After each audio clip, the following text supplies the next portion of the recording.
16절에서 18절 말씀 공독합니다. 이사야 24장 16절에서 18절 말씀입니다. 같이 공독합니다. 땅끝에서부터 노래하는 소리가 우리에게 들리기를 의로우신 이에게 영광을 돌리세 하도다. 그러나 나는 이르기를 나는 쇠잔하였고 나는 쇠잔하였으니 내게 화가 있도다. 배신자들은 배신하고 배신자들이 크게 배신하였도다. 땅의 주민아 두려움과 함정과 올무가 내게 이르렀나니 두려운 소리로 말미암아 도망하는 자는 함정에 빠지겠고 함정 속에서 올라오는 자는 올무에 걸리니 이는 위에 있는 문이 열리고 땅의 기초가 진동함이라. 아멘. 아멘. 오늘 말씀도 심판으로 황폐화된 세상에서 남은 자들이 여호와를 찬양하는 것을 내용으로 하고 있습니다. 남은 자들의 하나님 찬양과 그리고 선지자의 고통의 소리가 여기 담겨 있습니다. 땅 끝에서부터 노래하는 소리가 들릴 것이다 라고 있습니다. 그래서 땅 끝은 이스라엘 땅을 중심으로 해서 동서남북 사방의 가장 먼 지역을 말합니다. 그러니까 이스라엘 중심으로 해서 가장 먼 데부터 하나님을 찬양하는 소리가 들린다는 것은 가장 멀리 있는 이방인들까지 여호와를 찬양하는 무리에 동참하게 될 것을 말씀하고 있습니다. 우리가 들을 것이다 했습니다. 들었다는 말은 이미 들었다, 들을 것이다 라고 했는데 원래는 과거 완료형으로 들었다라고 이렇게 표현을 하고 있습니다. 듣다라고 하는 말은 자세하게 듣는다, 자세하게 들린다는 말입니다. 어디서든지 명확하게 들리는 소리로 찬양하는 것을 말합니다. 그러니까 찬양이 그냥 대충 들리거나 그냥 희미하게 들리는 게 아니고 명확하게 들리도록 곳곳에서 하나님을 찬양하는 소리가 아주 우렁차고 그리고 정확하고 명확하게 소리가 들린다는 거죠. 어디를 가든지 간에 하나님을 찬양하는 소리가 명확하게 들리는 그러한 것을 말하고 있습니다. 그 내용은 이렇습니다. 의로우신 이에게 영광을 돌리세라고 그렇게 찬양의 가사가 그렇습니다. 여호와를 의로우신 분이라고 고백하고 있습니다. 의는 차디크라는 히브리어를 쓰는데요, 공의롭고 공평하고 오르시고 정확하신 하나님의 품성을 말할 때 의 차디크라는 말을 씁니다. 그래서 우리가 하나님이 누구신지 알아야 되는데 하나님은 의로우신 분이시다 이렇게 고백을 하죠. 그런데 여기 심판을 경험한 사람들이 하나님의 의를 경험한 거예요. 그래서 심판을 목격한 남은 자들이 의로우신 하나님의 역사하시는 것을 봤기 때문에 그것을 찬양하는 것입니다. 의로우신 하나님께서 죄를 심판하고 죄악을 심판하고 또 하나님의 택한 자들을 구원하시는 하나님의 역사를 그들이 직접 체험을 한 것을 찬양을 하고 있는 것입니다. 온 세상 가운데 의로우신 여호와를 찬양하는 소리가 이렇게 울려 퍼진다는 거예요. 어디를 가든지 간에 마치 스피커로 각 곳곳에 있는 데마다 소리가 들리는 것처럼 어디서든지 소리가 들리는데 의로우신 하나님을 찬양합니다. 이렇게 찬양의 소리가 들린다는 것입니다. 그러나 선지자는 그렇지가 않습니다. 선지자는 슬픔과 비탄에 빠질 것입니다. 16절입니다. 16절 후반부에 그러나 나는 이르기를 나는 쇠잔하였고 나는 쇠잔하였다. 그 선지자도 같이 찬양을 해야 될 거 아니에요. 그런데 선지자의 찬양은 없고 남은 자들의 무리들이 찬양하는 반면 선지자는 반대로 매우 비탄에 젖어 있는 모습을 거기서 볼 수 있습니다. 왜 그렇습니까? 이방인들 가운데서 구원의 역사가 나타나지만 수많은 사람들이 여호와를 대적함으로 인해서 혹독한 심판 당하는 것을 보았기 때문에 그래요. 선지자는 심판당한 사람들 마음, 그들을 봤기 때문에 마음이 고통스러운 거예요. 더 많은 사람들이 하나님께 돌아오지 못한 것을 고통스럽게 생각하는 것입니다. 나는 쇠잔하였다라고 했습니다. 거기 보면 나는 쇠잔하였고 쇠잔하였다는 말을 2번 쓰고 있죠. 강조하고 있는 것입니다. 몸이 바짝 말라 살이 거의 없고 매우 파리한 모습이 되었다는 것이죠. 선지자는 마음에 굉장한 부담을 가진 거예요.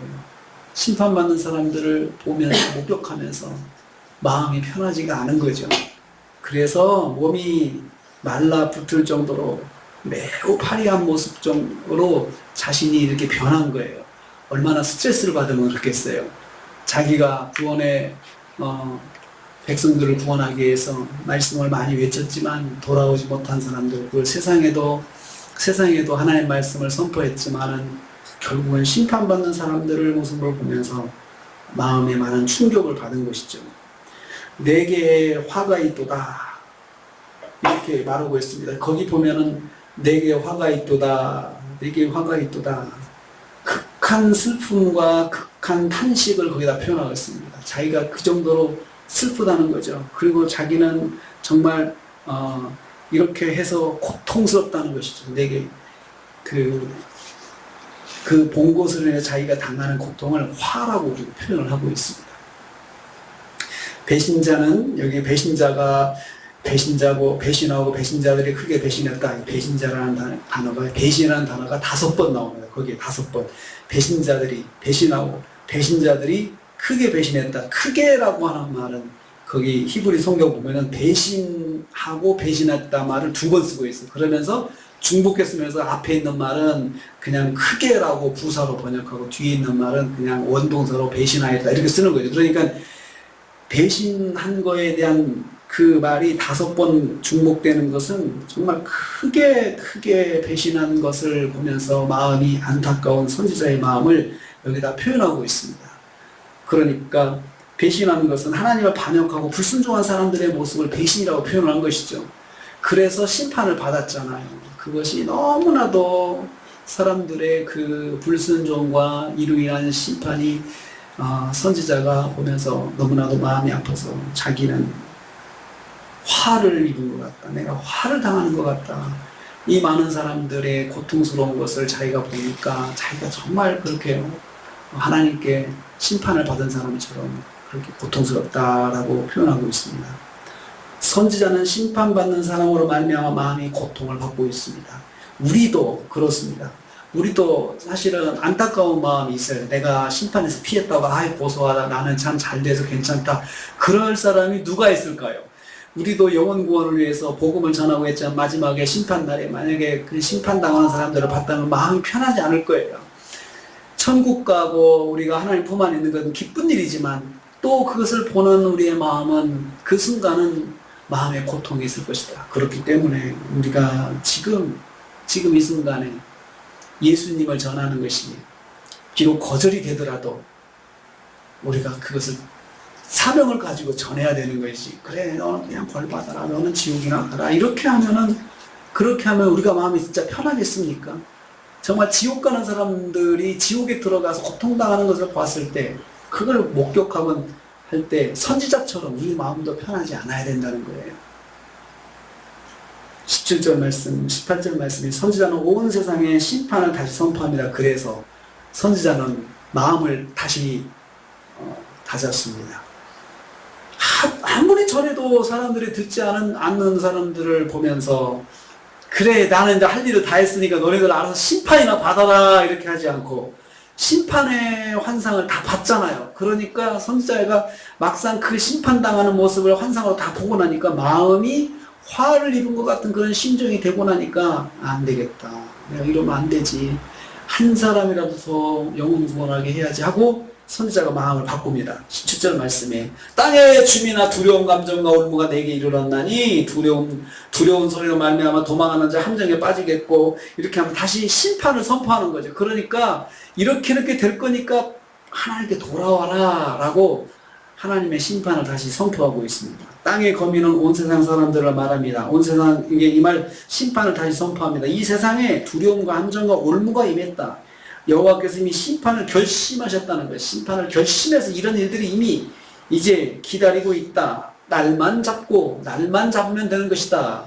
이제 그날이 오기만 하면 되는 거지, 지금 오지 않는 것은 하나님께서 심판을 지연하시고 하나님께서 인내하시고 기다리시는 시간이다라고 말하는 것입니다. 두려운 소리는 먼저 심판을 당한 사람들이 외치는 비명소리를 말합니다.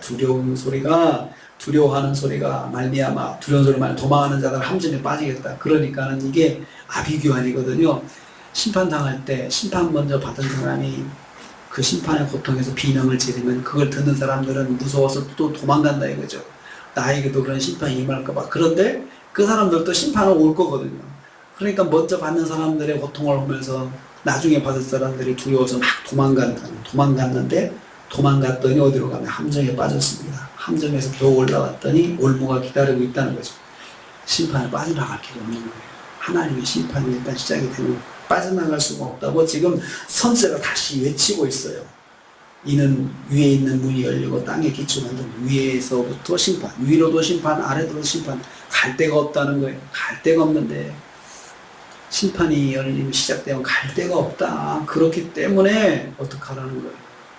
귀를 기울여서 지금 하나님께 돌아오라는 거죠. 그래서 선지자는 마음의 비통함을 다시 한번 고백하면서 내가 이 세상의 구원을 위해, 사람들 구원을 위해서 심판을 다시 외쳐야 되겠구나. 이렇게 마음의 결심을 하였습니다. 심판의 날은 두려움과 피할 수 없는 환경으로 고통이 가중된다는 거죠. 그러니까 다 심판을 받는데 심판을 늦게 받는 사람들은 그것을 피하라는 것이 아니고 피할 수 없어요. 어차피 받게 돼 있는데, 그리고 그래서 사람들 어리석게 딱 도망 다닌다. 난 피하면 된다고 생각하는데 피해봤자 함정 빠지고 함정에서 나와봤자 올무에 빠지고, 그리고 하늘에서부터 오는 심판, 땅에서부터 심판, 어디 가든 갈 데가 없는 심판이 온다는 거예요. 그러니까 하나님께 돌아와라. 이 의로우신 하나님이 심판을 하시니 피할 수도 없고, 그 다음에 살살 심판받는 것도 없고, 아주 엄중하게 정확하게 그리고 혹독한 심판이 하고 다시 선포하고 있습니다. 안타까운 마음이 17절 18절에 담겨 있습니다. 이렇게 하나님 심판하시니까 하나님은 이렇게 하신다고 선지자가 봤고 하나님께 또 말씀하셨잖아요. 그러니까 그대로 전하고 있습니다. 우리도 선지자와 같이 선지자의 마음을 우리도 담기를 원합니다. 안타까운 마음, 복음을 거절하고 세상을 향해 달려가는 사람들에게 안타까운 심정을 가지고 그들의 영혼을 놓고 기도해야 됩니다. 그들의 영혼을 기도해야 되지, 나는 할 일을 다 했으니까 난 그만둘 거야. 그럴 마음이 아니라는 거죠. 실제로 심판을 보면 후회가 된다는 거예요. 그걸 보는 심정들이. 그래서 우리가 오늘 하루도 영혼 구원을 위해서, 우리가 구원을 위해서 기도하는 것들 놓지 말고 포기하지 말고 끝까지 주님 부르신 그날까지 우리가 할 일은 영혼 구원을 위해서 선포하고 하나님을 선포하고 하는 것입니다. 오늘도 그 사명을, 복음을 전하는 사명을, 주님을 전하는 사명을 오늘 하루도 힘있게 감당하시는 저 여러분 되시기를 주님의 이름으로 축복합니다. 주님 감사합니다.